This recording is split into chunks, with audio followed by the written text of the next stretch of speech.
Boa noite.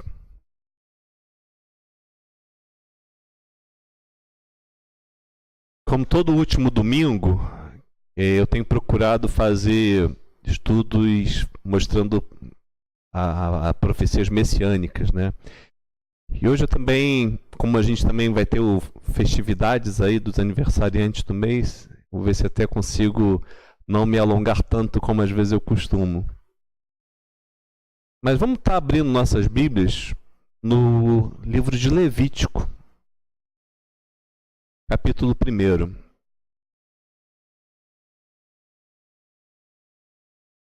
pessoal que está aí mais atrás também tem aqui lugar na frente, se quiser. Levítico, capítulo 1.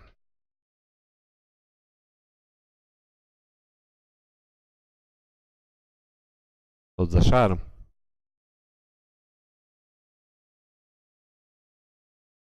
E diz a palavra do Senhor.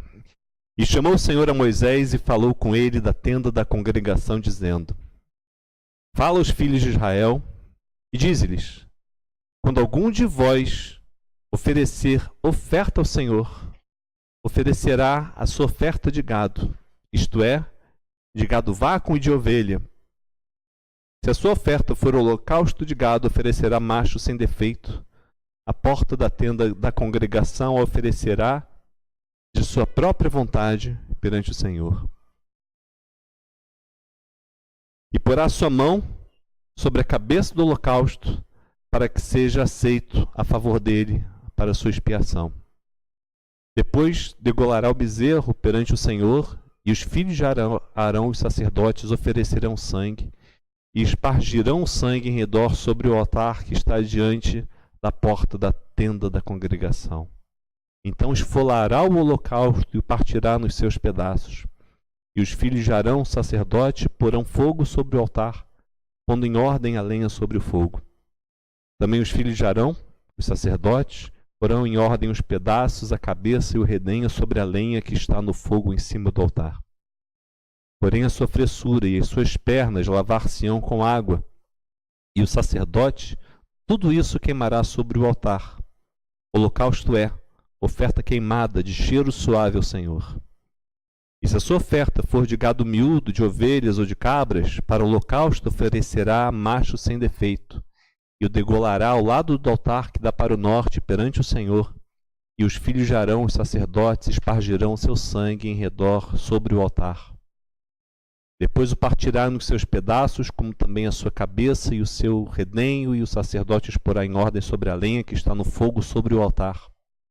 Porém a fressura e as pernas lavar-se-ão com água, e o sacerdote tudo oferecerá e o queimará sobre o altar. O holocausto é oferta queimada de cheiro suave ao Senhor. E se a sua oferta ao Senhor for holocausto de aves, oferecerá a sua oferta de rolas ou de pombinhos, e o sacerdote a oferecerá sobre o altar, e tirar-lhe-á a cabeça e a queimará sobre o altar, e o seu sangue será espremido na parede do altar. E o seu papo, com as suas penas, tirará e o lançará junto ao altar para o lado do oriente, no lugar da cinza. E fendê-la-á junto às suas asas, porém não a partirá. E o sacerdote a queimará em cima do altar, sobre a lenha que está no fogo. Holocausto é oferta queimada de cheiro suave ao Senhor.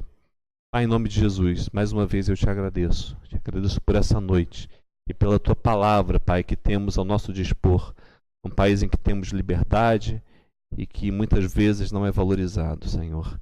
Que possamos, Pai, ter o entendimento a respeito da tua palavra e vermos, Senhor, que realmente o tempo urge, Senhor, e que possamos estar aproveitando de uma melhor forma a liberdade que temos nesse país e estar anunciando, Pai, a tua palavra. E eu venho pedir agora, Senhor, que tu esteja falando aos nossos corações, para que possamos ver, Pai, a tua pessoa nessa passagem. Eu te oro, Senhor, e te agradeço, em nome de Jesus. Amém. Aqui esse livro de Levítico, ele vem logo depois do livro de Êxodo. E é justamente o livro que se fala das leis.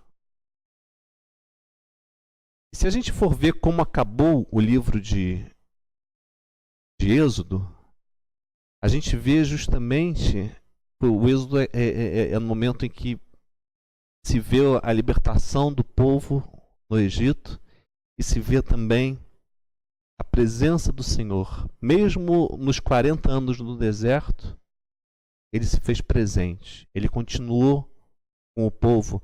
E no capítulo 40 de Êxodo, do livro de Êxodo, ele fala assim, no versículo 34, então a nuvem cobriu a tenda da congregação e a glória do Senhor encheu o tabernáculo, de maneira que Moisés não podia entrar na tenda da congregação, porquanto a nuvem permanecia sobre ela. E a glória do Senhor enchia o tabernáculo. Quando, pois, a nuvem se levantava de sobre o tabernáculo, então os filhos de Israel caminhavam em todas as suas jornadas. Se a nuvem, porém, não se levantava, não caminhavam até o dia em que ela se levantasse. Porquanto a nuvem do Senhor estava de dia sobre o tabernáculo, e o fogo estava de noite sobre ele, perante os olhos de toda a casa de Israel, em todas as suas jornadas. Então a gente vê aqui a presença do Senhor através da nuvem de dia e a coluna de fogo de noite. O Senhor estava presente no meio do povo, né? E aí ele acaba o capítulo 40, o livro de Êxodo, exatamente aí, e logo depois vem o livro de Levítico. E aí é curioso que Deus fala assim, e chamou o Senhor a Moisés. Ele fala a Moisés de uma forma audível. E a beleza que eu creio, né, pelo menos no judaísmo, os nomes dos livros são normalmente ligados à primeira palavra ou à primeira frase. E o livro aqui, Levítico, na realidade, na tradição judaica, ele não é chamado de Levítico, ele é chamado de Vaikra, que é justamente esse termo, e chamou. Porque é um momento em que representa muito o livro de Levítico, que é quando Deus vai estar chamando Moisés e falando com ele a respeito das leis. Mas a gente também sabe que as leis, elas são nada mais do que sombras de Cristo. Essas leis, elas tinham um propósito de apontar para Cristo. E a gente vendo, só lendo aqui, eu senti às vezes algumas pessoas vendo o detalhe como era o sacrifício. E graças a Deus que a gente não precisa mais fazer esses sacrifícios nos dias de hoje, né? Apesar da gente saber que existem religiões aí que fazem sacrifícios ainda de animais. Mas na realidade, aqui, em especial esse capítulo, fala de um dos tipos de oferta que era levantada ao Senhor, que aqui era a oferta queimada, também chamada de holocausto. E também era uma das ofertas que era feita de forma voluntária ao Senhor. Porque normalmente tinham aquelas ofertas que eram pelo pecado, então se tinha um pecado, tinha uma determinada oferta, mas aqui você não vê em nenhum momento falando sobre pecado. Era uma oferta voluntária, tanto que ele fala assim, no versículo 2, fala aos filhos de Israel, diz-lhes, quando algum de vós oferecer oferta ao Senhor, ou seja, é uma oferta que no hebraico é korban. E curioso, lá em Marcos 7, vamos lá ver o que fala Marcos 7.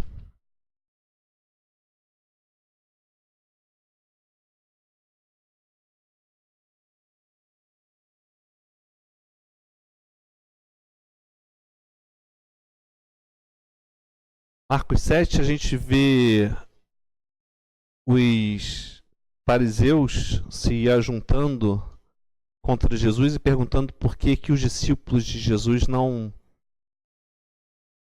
lavam as mãos antes de comer o pão. E aí, ele no versículo 8, e não é que ele não lavasse as mãos, ele não lavava segundo o ritual que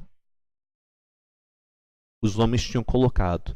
E no versículo 8 diz assim, porque deixando o mandamento de Deus, retendes a tradição dos homens, como lavar dos jarros e dos copos, e fazeis muitas outras coisas semelhantes a estas. E dizia-lhes, bem invalidais o mandamento de Deus para guardardes a vossa tradição.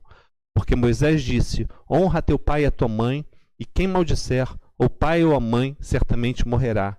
Vós, porém, dizeis: se um homem disser ao pai ou à mãe aquilo que poderias aproveitar de mim é corbã, isto é, oferta ao Senhor, nada mais lhe deixais fazer por seu pai ou por sua mãe, invalidando assim a palavra de Deus pela vossa tradição que vós ordenastes, e muitas coisas fazeis semelhantes a estas. Então, eles deturparam a palavra de Deus de tal forma, falando: olha, isso se... o que você pode aproveitar de mim é corbã, ou seja, uma oferta voluntária ao Senhor. Então, eles pegaram uma oferta voluntária e simplesmente transformaram de acordo com os mandamentos que eles criaram.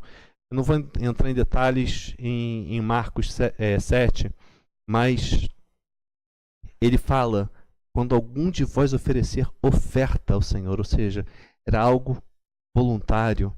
Tanto que no versículo 3 ele fala: a oferecerá de sua própria vontade.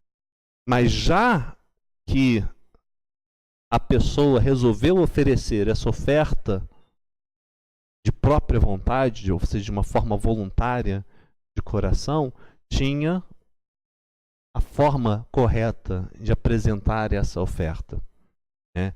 E aí ele vai estar falando, ele na realidade vai estar falando 5 etapas que eram necessárias para se cumprir.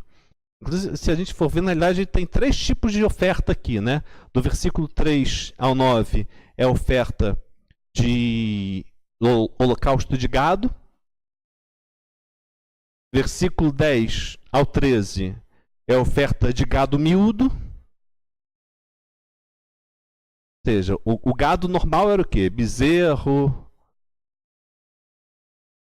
Vamos dizer, o gado maior. Gado miúdo, aqueles gado menor. Ovelhas, cabras.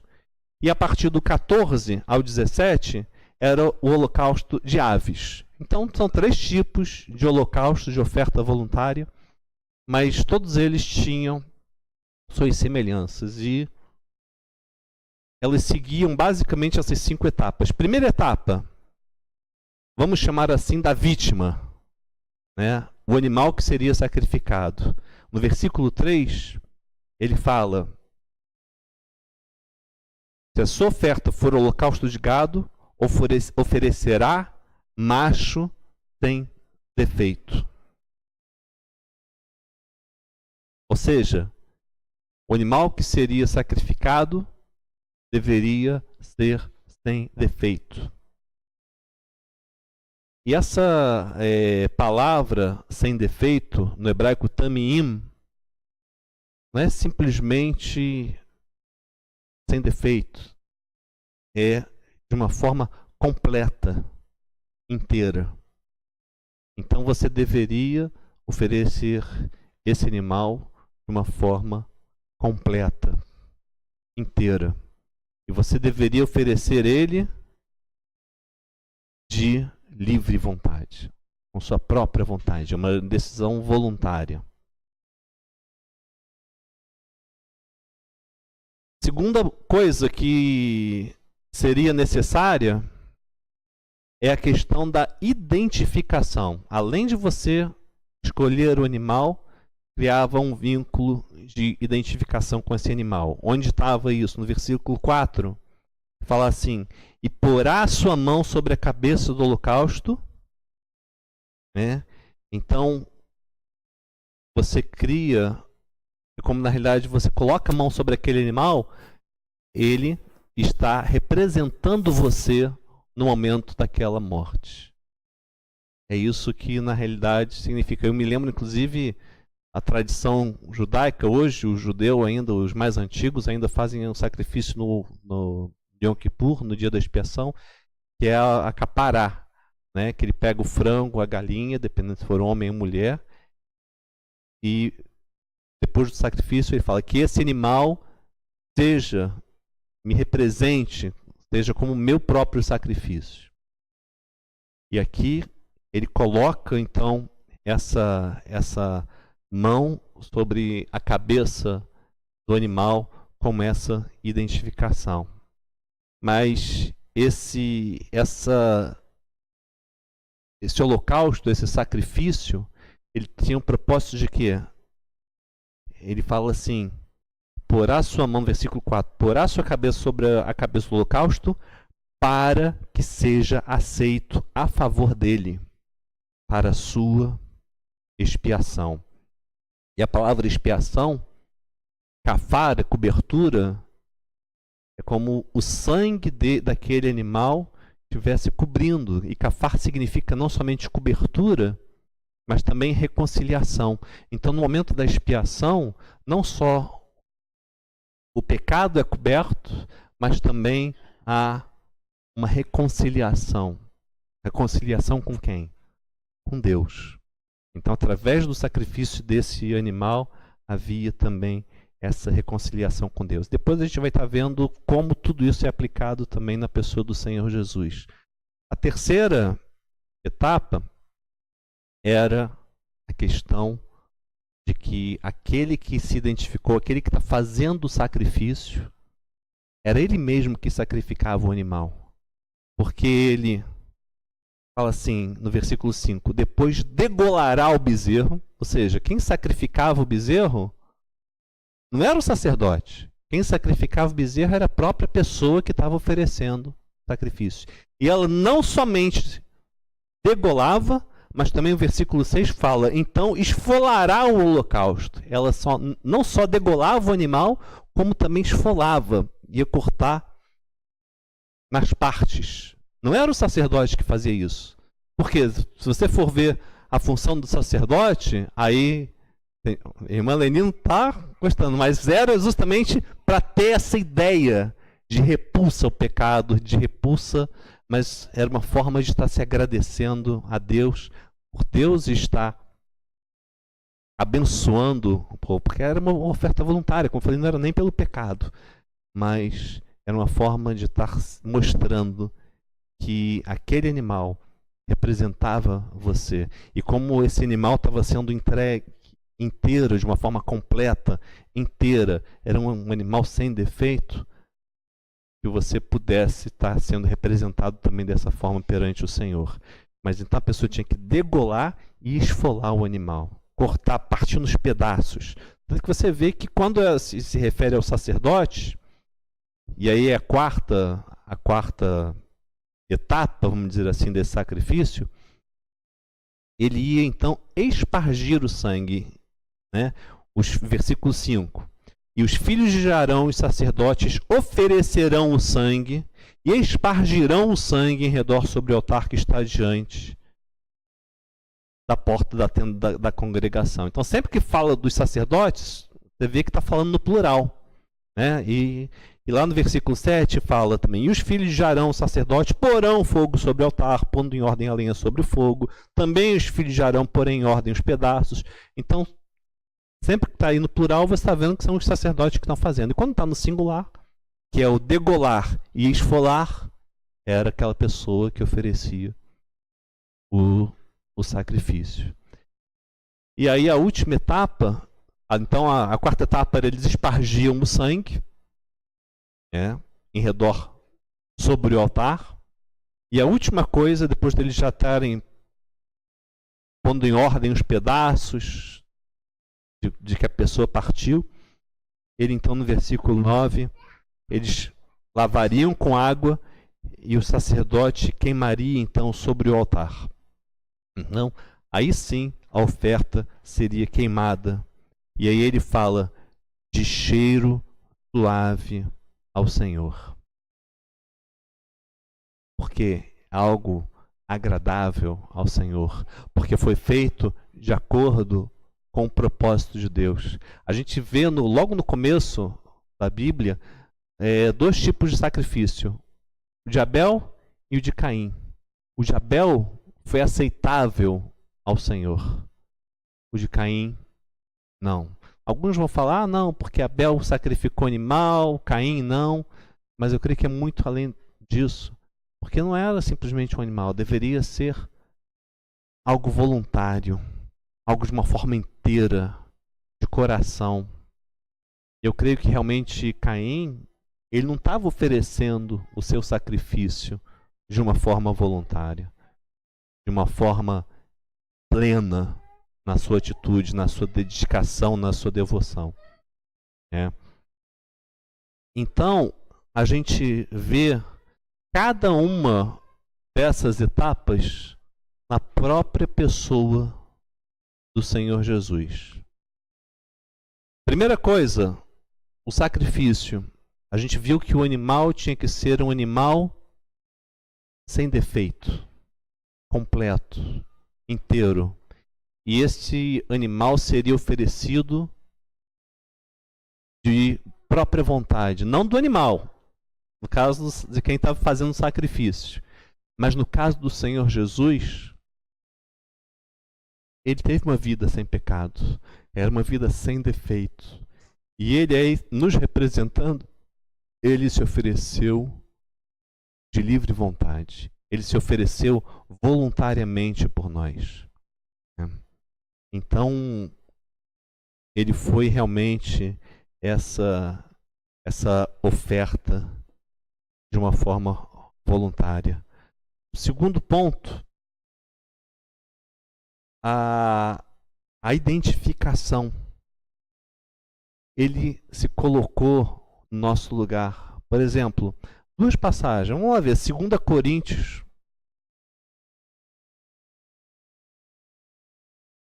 Segunda Coríntios, capítulo 5.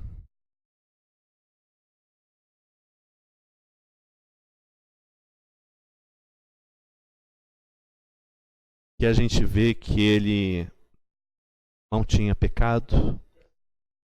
É no versículo 21. Aí a gente vê logo as duas primeiras etapas aí. Aquele que não conheceu o pecado, o fez pecado por nós, para que nele fôssemos feitos justiça de Deus. Ou seja, ele não conheceu o pecado, ele era sem defeito, mas ele se fez pecado por nós. Ele se identificou no nosso lugar. E a própria palavra de Deus no Antigo Testamento também falava a mesma coisa. Lá em Isaías, no capítulo 53, que é bem conhecido, pelo menos dos cristãos, né? Isaías, capítulo 53.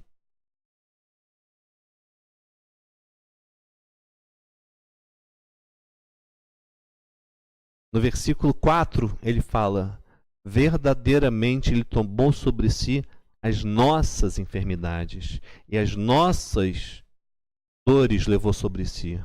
Nós o reputávamos por aflito, ferido de Deus e oprimido, mas ele foi ferido por causa das nossas transgressões, moído por causa das nossas iniquidades. O castigo que nos traz a paz estava sobre ele, pelas suas pisaduras fomos sarados. Ele criava essa identificação, ele levou de uma forma completa o nosso pecado sobre ele. E além dessa identificação, como eu falei aqui, voltando lá a Levítico 1, que a pessoa colocava a mão sobre a cabeça do holocausto, e aí, além dessa identificação, era para quê? Para que seja aceito a favor dele para a sua expiação. O cafar, a cobertura, como eu falei, era não somente expiação, mas também era, através dessa cobertura, havia também a reconciliação. Na epístola de Paulo aos Romanos, no capítulo 5, Romanos, capítulo 5,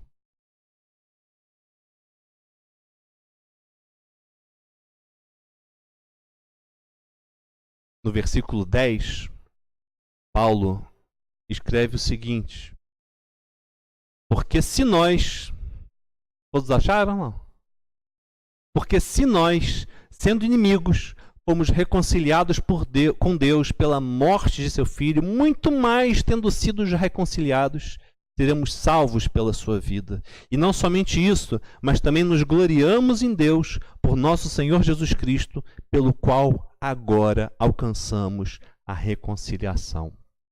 Nós somos reconciliados através de Cristo. Ele se identificou por nós, ele carregou os nossos pecados na cruz, as nossas transgressões, as nossas dores, ele levou na cruz.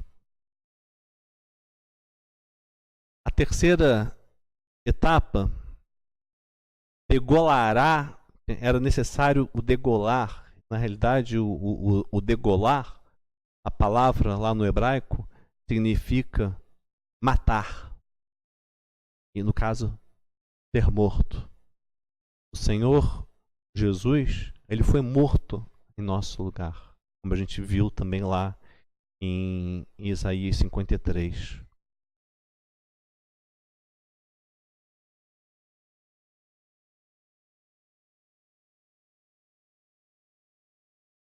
Então, em Isaías 53, a gente vê que ele foi morto em nosso lugar. E a quarta etapa era espargir o sangue. Eles espargiam o sangue em redor, sobre o altar.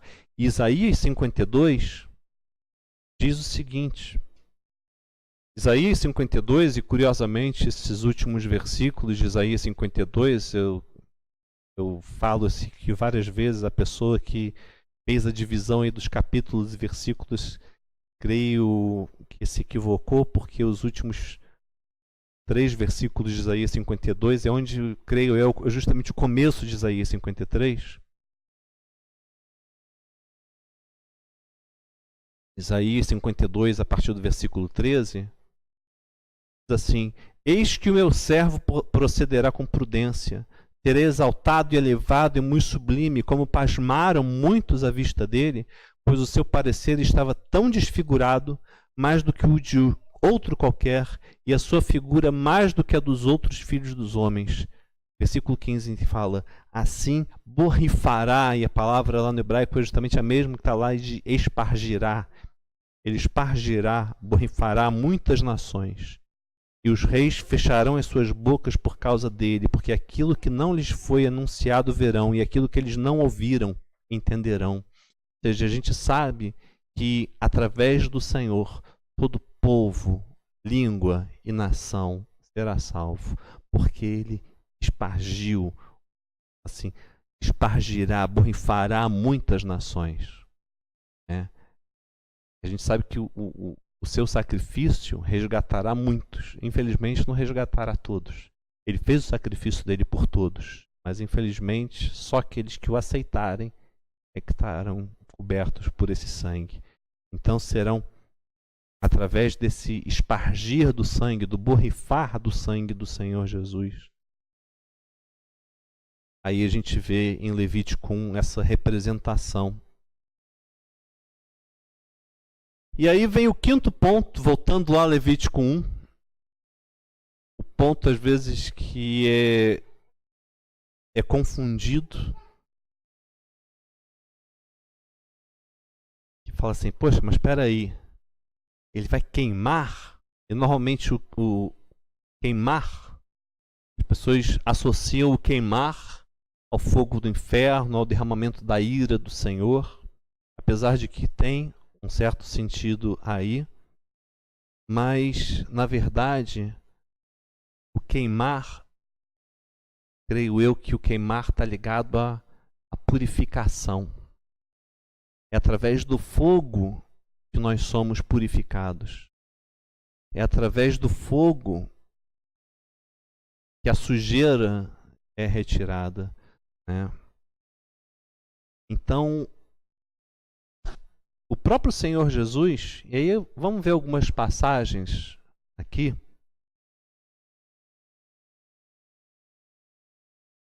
Vamos lá ver João, capítulo 2.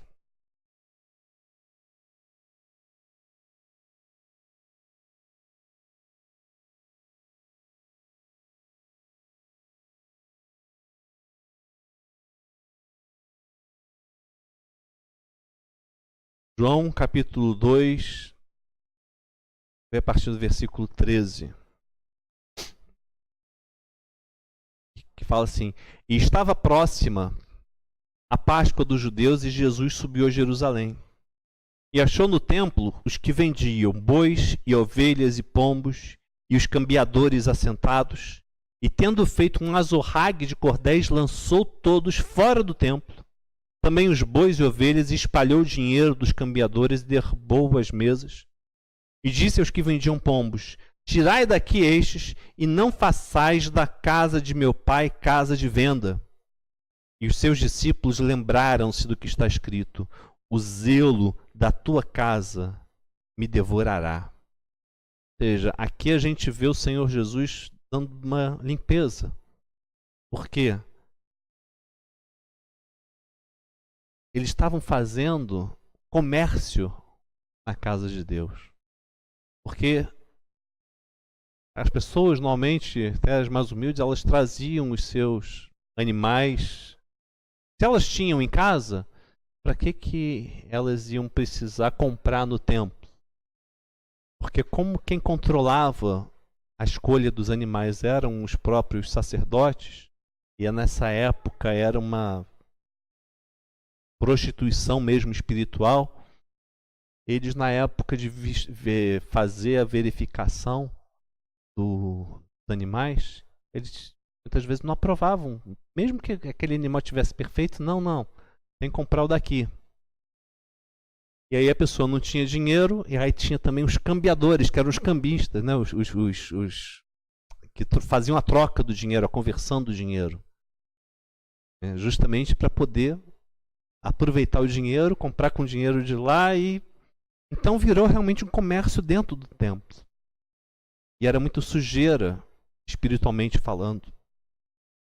E Jesus então expulsou todos eles de lá. Não façais da casa de meu pai casa de venda. E os discípulos então, como fala no versículo 17, lembraram-se do que está escrito: o zelo da tua casa me devorará. Na realidade, essa palavra, lembra que ele está se referindo aí ao Salmo 69? E o Salmo 69...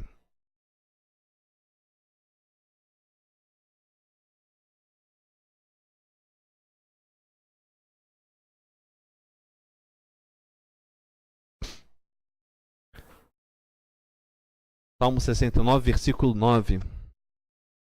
Pois o zelo da tua casa me devorou, e as afrontas dos que te afrontam caíram sobre mim. A melhor palavra mesmo para traduzir isso, o zelo da tua casa me consumiu, me incendiou.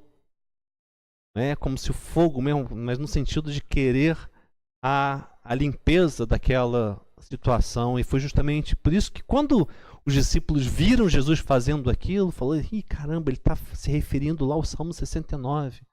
O zelo da tua casa me consumirá.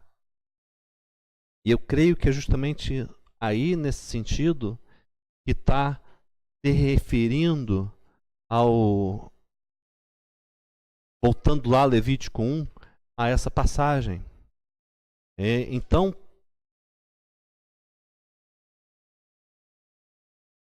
por exemplo, lá em Deuteronômio 4 também, vamos ver, Deuteronômio 4.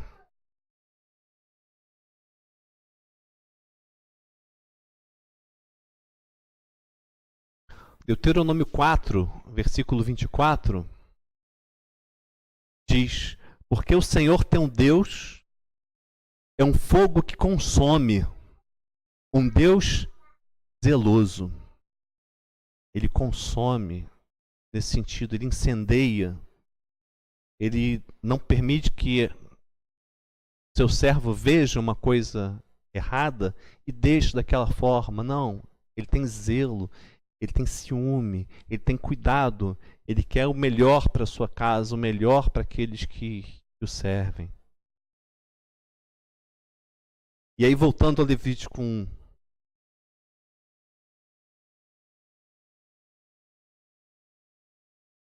O objetivo de todo essa oferta queimada, como eu falei, está justamente, eu acho que é o versículo chave aí nessa passagem, é justamente o versículo 4. Para que seja aceito a favor dele.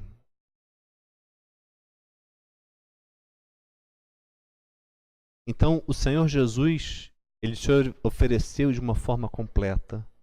Ele foi sem defeito, e ele também, o sacrifício dele foi aceito de uma forma agradável ao Senhor. Eu só quero ver só 3 passagens aqui antes da gente encerrar. A primeira, como o Senhor Jesus se ofereceu completamente, está lá em Hebreus, no capítulo 9. Hebreus, capítulo 9.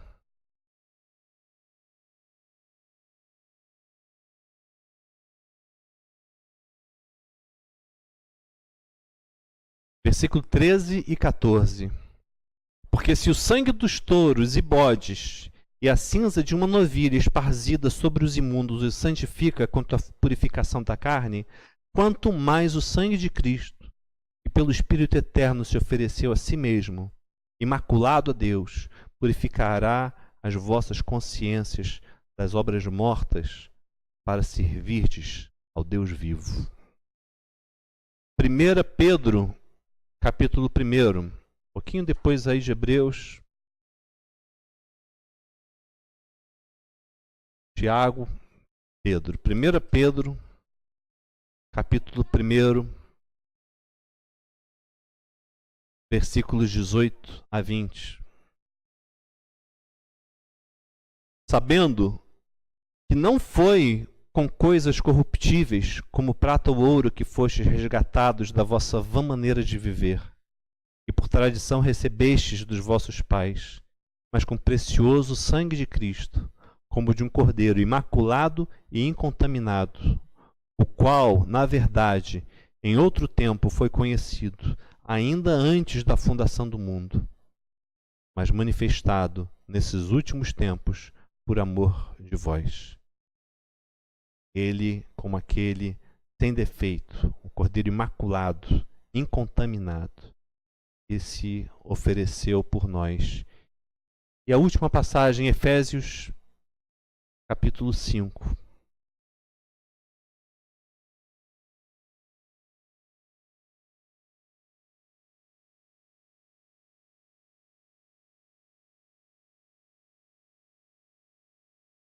Efésios, capítulo 5.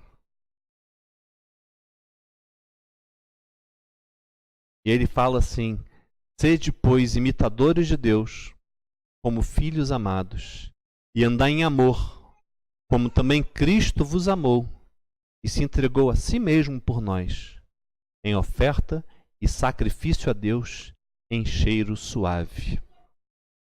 O Senhor Jesus, ele foi, como eu falei, essa oferta queimada, esse holocausto, essa oferta voluntária, é algo que representa a pessoa do Senhor Jesus. Mas, ao mesmo tempo,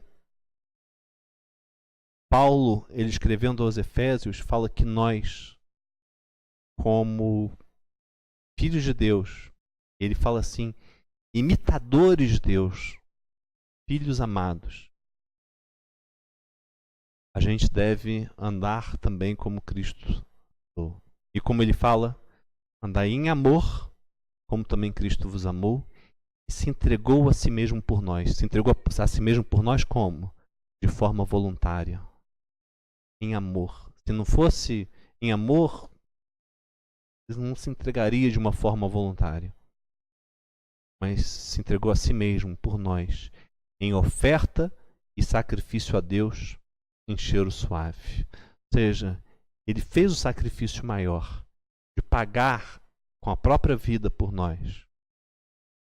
Mas morte de cruz, é uma das formas mais excruciantes de se morrer, de mais sofrimento, e ele morreu por nós. E o sacrifício que ele pede de nós é que nós vivamos de uma forma realmente agradável a ele. Oferta e sacrifício a Deus em cheiro suave, que a nossa vida possa realmente ser como o Senhor fez. O Senhor ofereceu por nós de uma forma voluntária. Morreu por nós, derramou seu sangue para espargir muitas nações, muitas pessoas, da qual nós somos incluídos. E seu sacrifício foi uma forma voluntária, agradável. Mas não adianta a gente sacrificar a nossa vida por Ele se esse sacrifício realmente não for em amor. Ou como meu pai estava falando mais cedo aí no estudo bíblico, vir ao culto no domingo somente para marcar o ponto. A nossa vida deve ser perante o Senhor como uma constante, a cada dia. A gente só vem no domingo, a gente passa 2, 3 horas na igreja. Às vezes só uma vez na semana, os que só vêm ao domingo. Mas muito mais do que isso, em vez de 2, 3 horas na semana, a nossa vida deve ser avaliada. O que mais importa é o tempo que a gente passa lá fora. É o tempo que cada um de nós aqui não está vendo o outro, mas que o Senhor está vendo, né? Então, tem um provérbio, que eu já tinha falado que ia ser o último versículo, mas só para usar como exemplo para essa situação, Provérbios, capítulo 15.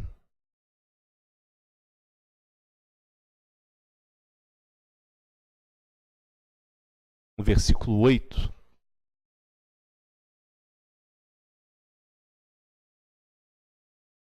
Ele diz o seguinte: o sacrifício dos ímpios é abominável ao Senhor, mas a oração dos retos é o seu contentamento. Não adianta o ímpio querer oferecer sacrifícios, mesmo através da sua vida. Como eu falei, a gente viu lá em Levítico, até o sacrifício ele tinha, bem, é uma oferta voluntária, tá bom, mas tem a forma correta de se apresentar, da forma que seja agradável ao Senhor. Se o ímpio está fazendo um sacrifício somente para os outros verem, isso é abominação para o Senhor. A nossa vida deve ser um sacrifício que seja de uma forma realmente agradável, que o Senhor seja louvado, e que o versículo 8 ele fala assim: mas a oração dos retos é o seu contentamento. Não é como aqueles fariseus que chegavam na oração queriam estar nos primeiros bancos, ou que queriam se colocar melhor do que outros, como Jesus mostra a oração do fariseu e do publicano, né? E que o publicano fala: Senhor, tem misericórdia de mim, pecador. Enquanto o fariseu falava: Senhor, graças a Deus que eu não sou como esse publicano aqui, eu oro, eu jejuo 2 vezes por semana. Ele estava querendo se justificar a sua própria autossuficiência, enquanto o publicano estava querendo simplesmente se entregar completamente, mostrando o seu pecado, e somente mesmo através da pessoa do Senhor é que nós podemos ser completos e salvos. E através da forma como Ele nos ensina, é que é a forma realmente de se tornar um sacrifício agradável a Ele. Amém? Pai, em nome de Jesus, eu quero te agradecer por essa noite, Senhor, aqui na Tua presença, te agradecer por essa palavra, Senhor, que nós temos acesso, e que possamos, Pai, ter cada dia um melhor entendimento sobre a forma